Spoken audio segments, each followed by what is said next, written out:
শীতের এই সময়টাতে বিকেলে চার আড্ডায় বাঁধাকপির পকোড়া না হলে যেন চলেই না। বাঁধাকপির এই পকোড়া তৈরি করা যেমন সহজ, খেতেও কিন্তু খুব মজাদার। হ্যালো এভরিওয়ান, আসসালামু আলাইকুম। আজকে আপনাদের সাথে শেয়ার করব ডিম দিয়ে বাঁধাকপির পকোড়া। শুরুতেই এখানে বাঁধাকপি কেটে নিয়েছি, এরপর দিয়ে দিব স্বাদমতো লবণ, 1 চামচ জিরার গুঁড়ো দিয়েছি, মরিচের গুঁড়ো দিয়েছি সামান্য, 1 চামচ আদা পেস্ট দিয়ে দিয়েছি, এরপর দিয়েছি রসুন পেস্ট, পরিমাণ মতো পেঁয়াজ কুচি দিয়ে দিব, এরপর দিয়েছি ধনেপাতা, বাইন্ডিং এর জন্য 3 চামচ ময়দা দিয়েছি, এরপর একটা কাঁচামরিচ দিয়েছি, মরিচ কম দিয়েছি আমি, আমার বাচ্চারা খাবে জন্য। পরে দিয়েছি 2 চামচ কর্নফ্লাওয়ার। কর্নফ্লাওয়ারটা দিলে ক্রিস্পি হয় বেশি, কর্নফ্লাওয়ার না থাকলে চালের গুঁড়ো ইউজ করা যাবে। এরপর দিয়ে দিব একটা স্বাদ মশলা। এখন সবগুলো একসাথে ভালো করে ম্যাশ করে নিব।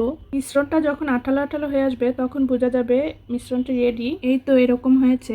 এদিকে 2টা ডিম সিদ্ধ করে নিয়েছি, ডিমগুলো ছোট করে কেটে নিব। এদিকে একটি প্যানে পরিমাণ মতো তেল দিয়ে দিব, কোড়াগুলো ডুবো তেলে ভেজে নিব।